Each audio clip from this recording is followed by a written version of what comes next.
إلى حضرة النبي المصطفى صلى الله عليه وسلم آمين الكرام شؤونهم الفاتحة أعوذ بالله من الشيطان الرجيم إياك نعبد وإياك نستعين اهدنا الصراط المستقيم صراط الذين غير المغضوب عليهم ولا الضالين لا حول ولا حول ولا sabar. Satu tiga.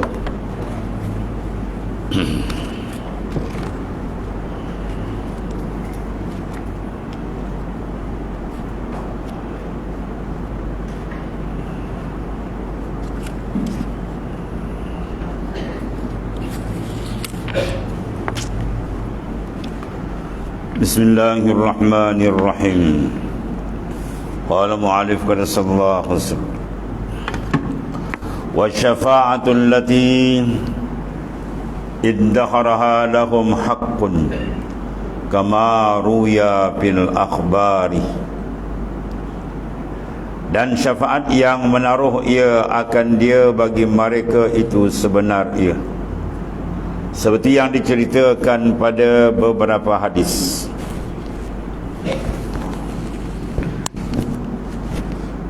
Syarahnya,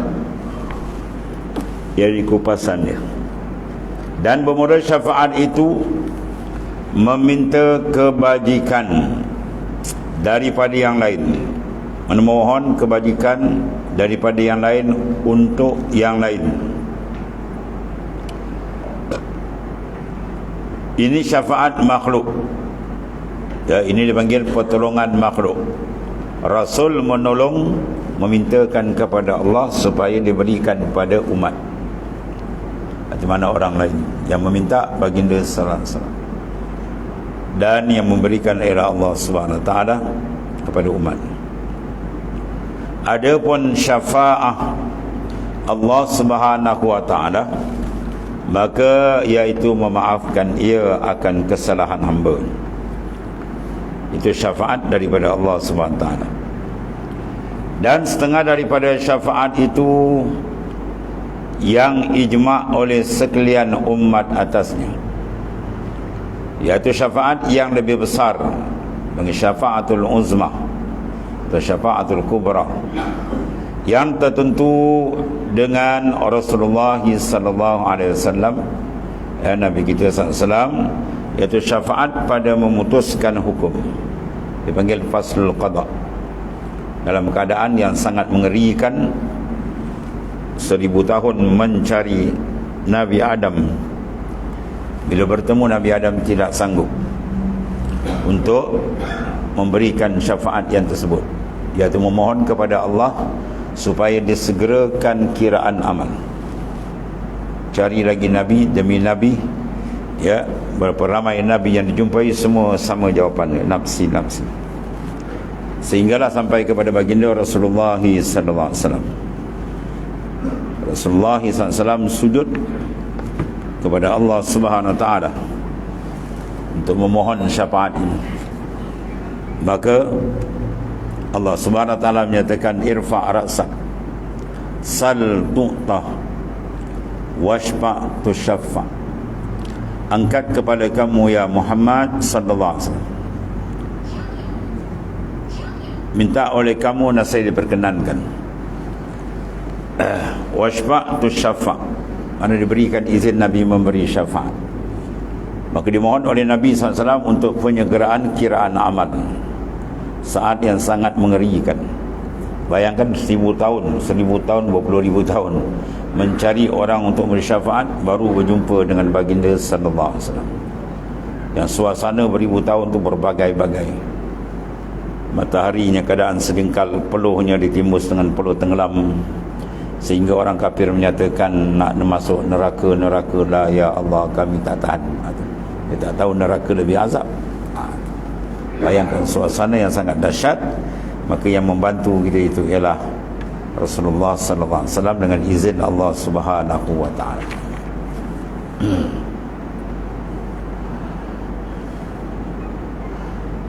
Dan setengah syafaat bersarasan umat padanya. Ada ikhtilaf di kalangan ulama.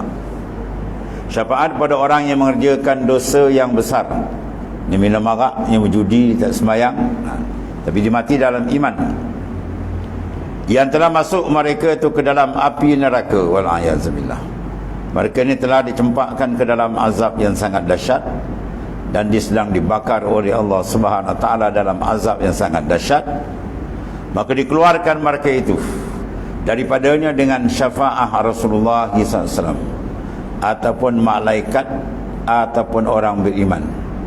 Ya, ini semua dengan izin Allah Subhanahu Wa Taala. Dan sungguhnya telah datang beberapa hadis mutawatir, hadis yang berturut-turut mutawatir dengan syafaat ini, tetapi tersembunyi ia atas Khawarij dan Mu'tazilah. Hadis ini tidak dijumpai oleh Khawarij dan juga golongan Mu'tazilah, yang kedua-duanya bukan daripada ahli sunnah wal jamaah. Maka menyalahi mereka itu pada yang demikian. Jadi mereka tidak menerima hadis yang tersebut. Sabda Rasulullah sallallahu alaihi wasallam, "Syafaati li ahlil kabair min ummati."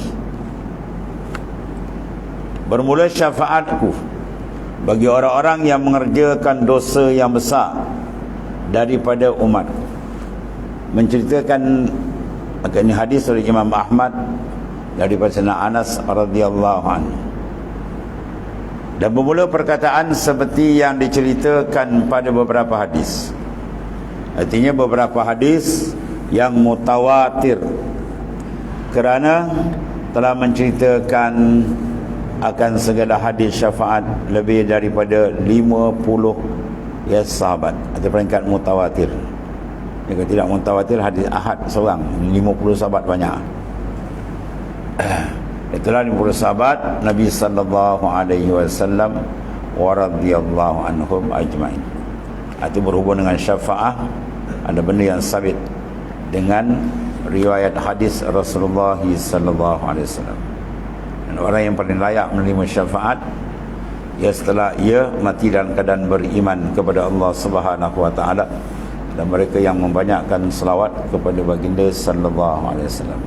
Maka oleh itu hendaklah kita memperbanyakkan sebanyak-banyak selawat. Ya. Ada sahabat bertanya kepada Nabi SAW, kalau selawat berapa banyak mana?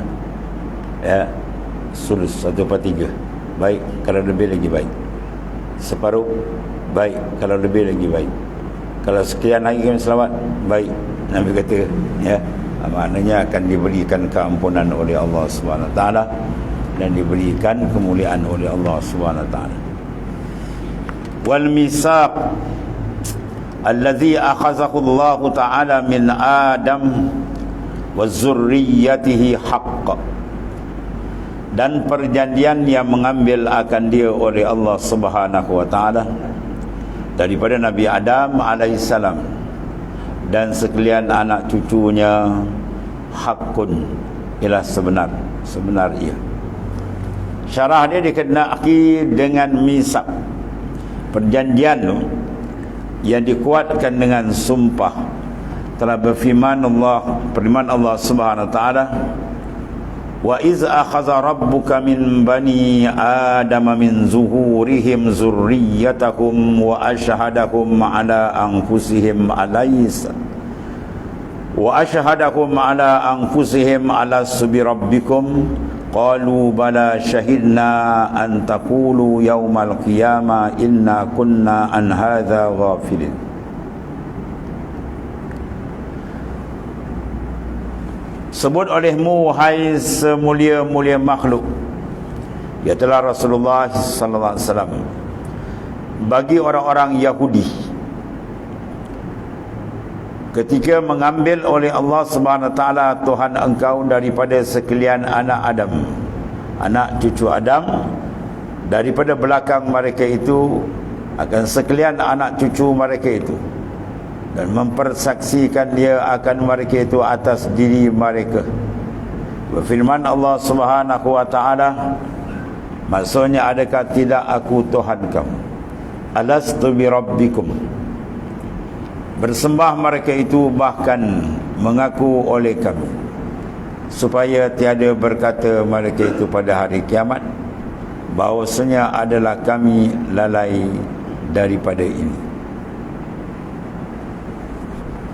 Bermula tafsir bagi ayat ini atas jalan salaf, bahawasanya Allah SWT tatkala menjanjikan ia akan Nabi Adam AS mengeluarkan ia mula-mula akan sekalian anak kandung bagi Nabi Adam AS seperti semut yang sangat halus daripada belakangnya. Artinya apa? Daripada lubang bulu belakangnya, kerana di bawah tiap-tiap bulu itu ada lubang yang sangat halus. Kemudian dikeluarkan daripada yang seperti semut yang sangat halus itu akan segala anak mereka seperti semut yang sangat halus juga. Kemudian dikeluarkan daripada sekalian anak tersebut sekalian anak mereka itu. Demikianlah sampai kepada kesudahan manusia. Tiap-tiap seorang diambil daripada belakang bapanya, mana tulang subi itu maksudnya, dan berhimpun sekalian anak cucu Adam itu semuanya di hadapannya alaihi salam, dan memandang ia kepada mereka itu, dan menjadikan Allah Subhanahu wa ta'ala pada mereka itu akan akal dan faham dan berkata-kata, dan menghadapkan Allah Subhanahu wa ta'ala kepada mereka itu dengan firman-Nya. Akan firman-Nya, alastu bi rabbikum, tidakkah aku Tuhan kamu? Maka bersembah semuanya bahkan, maknanya engkau adalah Tuhan kami. Kemudian memulangkan Allah SWT akan sekalian kepada belakang Adam AS. Dan wajib kita iktikadkan akan bahawasanya mengeluarkan sekalian anak cucu daripada belakang Adam itu adalah ia seperti menghendaki Allah SWT akan dia, iaitu serah kepada Allah. Walhasil telah ada perjanjian dahulu, iaitulah mereka menyatakan iaitulah bala syahidna. Dan bermula firman Allah Ta'ala, wa ashhadahum ala anfusihim, maknanya menuntut Allah Subhanahu wa ta'ala daripada mereka akan bertutur dengan ketuhanannya, mana menyaksikan akan mereka atas kesuhanan ta'ala, maka mengaku oleh mereka itu dengan demikian. Dan lagi firman Allah Ta'ala, an taqulu yaumal qiyamati inna kunna an hadza ghafilin. Mengkhabarkan Allah Subhanahu wa ta'ala akan bahawasanya hikmah mempersaksikan itu, mendirikan hujjah atas mereka, supaya tiada berkata mereka itu pada hari kiamat bahawasanya kami lalai dari ini. Ini tauhid, mana kami tak tahu. Bahkan telah jelaskan bahawa di sini mereka telah menyaksikan. Bermakna di alam zarri atau di alam roh, semua mereka telah mengenali Allah Subhanahu wa ta'ala dan membuat penyaksian akan ketuhanan Allah Subhanahu wa ta'ala. Tetapi apabila mereka diuji, diturunkan ke alamil mulki, alam yang ada sekarang, dipasangkan dengan balutan sangkar jasad yang berbagai bentuk, rupa, warna, maka Allah SWT memberikan mereka taklif syar'i, hukum syarak, iaitulah mentaati perintah, dan diuji oleh Allah Ta'ala dengan ujian nafsu, syaitan, dunia, bi'ah, suasana sekeliling. Maka apa yang berlaku adalah mengerikan. Wa qalilun min ibadiyasy syakur, tinggal sedikit hamba yang syukur, yang lainnya kufur dengan Allah Ta'ala. Maka oleh kerana itu hikmat Allah nanti bangkitkan seorang Nabi demi seorang, sehinggalah ditutup, dikhatamkan dengan Nabi besar kita Muhammad sallallahu alaihi wasallam. ialah untuk mengeluarkan manusia daripada kelalaian syirik kepada tauhid kepada Allah Subhanahu wa taala. Itulah tugas para nabi dan rasul alaihi wassalatu wassalam, menarik balik manusia. Itu hikmat mereka diutuskan. Sebab mereka ini semua sudah mengenali, maka nak mengembalikan balik. Satu. Yang kedua, menunjukkan betapa hebat Allah Ta'ala punya ujian, dengan sebab ujian nafsunya, syaitannya, dunianya, maka banyak mereka ni terpaling daripada jalan yang sebenar. Menunjukkan kepada kita, hendaklah kita berhati-hati, wajib berjaga-jaga dengan segala ujian yang tersebut yang Allah Ta'ala datangkan, supaya kita sentiasa berada di atas jalan yang sebenar dan menyudahi kehidupan kita dalam kataan radhiyallahu anhum wa radwan. Wa qad alima Allah Ta'ala wa lam yazal aliman adada man yadkhulul jannah wa adada man yadkhulun nar jumlatan wahidah fala yuzadu fi zalikal adad wa la yunqasu min wa kadzalika af'aluhum fima 'alima minhum an yaf'alu. Dan sesungguhnya telah mengetahui Allah Subhanahu wa taala, dan sentiasa ia mengetahui akan bilangan-bilangan mereka yang lagi akan masuk ke dalam syurga. Sebab mereka itu ada ciptaannya, bermakna sebelum ada, sudah ada dalam ilmu Tuhan. Dan bilangan-bilangan mereka yang lagi akan masuk api neraka, jumlah yang satu. Maka tiada ditambah pada itu bilangan-bilangannya. Mana tepat dengan angka je yang telah ada dalam ilmu Allah Ta'ala, berapa bilangan yang masuk ke dalam nikmat yang besar dan berapa yang sebalik, dan tiada dikurangi daripadanya. Dan seperti itu segala perbuatan mereka itu pada barang yang telah mengetahui ia. Daripada mereka itu bahawa memperbuat akan mereka itu akan dia. Semua yang dilakukan oleh insan ada dalam ilmu Allah Subhanahu wa ta'ala. Kupasan dia, syarah dia. Kerana firman Allah Ta'ala, innallaha bikulli syai'in alim, bahawasanya Allah Ta'ala sangat mengetahui akan tiap-tiap sesuatu. Innallaha, sesungguhnya Allah Ta'ala, bikulli syai'in, dengan tiap-tiap sesuatu, alimun, maha mengetahui. Bermakna tidak ada satu syai', suatu pun yang terlepas dari ilmu Allah Ta'ala. Dan ta'lu ilmu Allah Ta'ala dipanggil ta'lu al-inkishaf. Ta'lu ni mana? Peranan. Tugas ilmu tadi ialah inkishaf, maknanya nyata, terang di ilmu Allah Ta'ala. Bila? Pada azal lagi, sebelum ada sesuatu makhluk. Kana Allah wala syai'a ma'ah, telah ada Allah Ta'ala dan situ tidak ada sesuatu pun. Dia tunggal dengan ketuhanannya. Di situ lagi Tuhan dah mengetahui akan menciptakan satu perkara demi satu perkara dan seterusnya. Bermakna tidak ada seorang pun yang terlepas dalam ilmu Allah Ta'ala. Sebab itu kita ni sentiasa muraqabah, kita berada dalam pandangannya. Raqib annallaha yara, bahawa Allah Ta'ala yara, sentiasa melihat kamu. Ya'lam, mengetahui akan tindakan kita. Dan benda ini digunakan untuk melihat kebesaran dan keagungan Tuhan. Yang ini sila matikan ilmu makhluk yang hadis dalam memandang ilmu Tuhan yang qadim. Ilmu makhluk asalnya tiada, jahil, kemudian diberi, kemudian ditarik balik, kematian dia habis.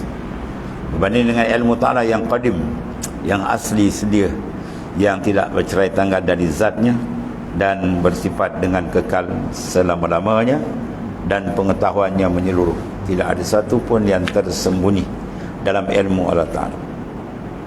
Menunjukkan kebesaran, keagungan, ketuhanan Allah Subhanahu Wa Ta'ala. Dan dalam mendidik keikhlasan digunakan juga makna ini. Wa kafa billahi alima. Dalam kita beramal cukup, Allah Ta'ala dah tahu. Tak payah kita ada bubur dalam hati nak suruh orang tahu, yang menyebabkan amal tu akan ditolak oleh Allah Ta'ala, disebabkan tumbuhnya penyakit riak dan sebagainya. Wa kafa billahi alima. Cukup bagi kita Tuhan yang mengetahui.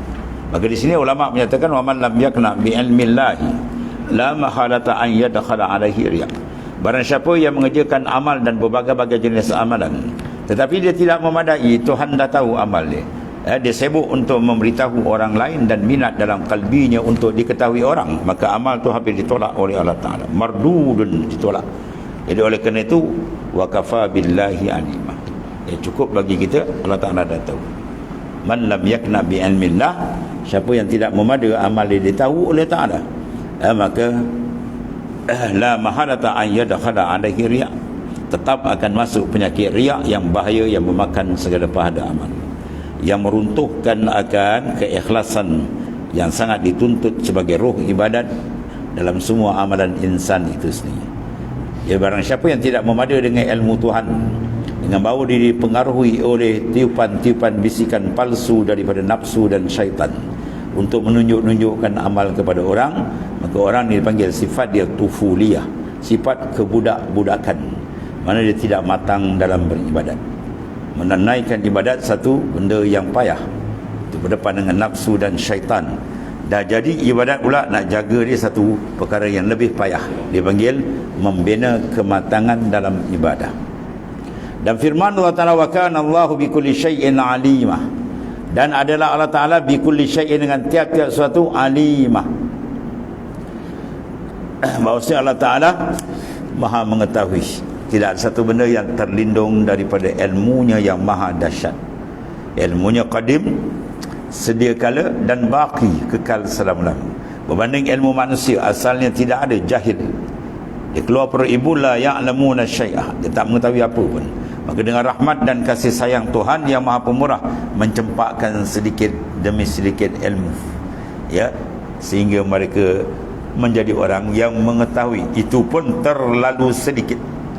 Baginda sallallahu alaihi wasallam dikhitab oleh Allah Ta'ala, wa ma utitum minal ilmi illa qalila, tidak diberi ilmu kepada kamu ya Muhammad melainkan sedikit.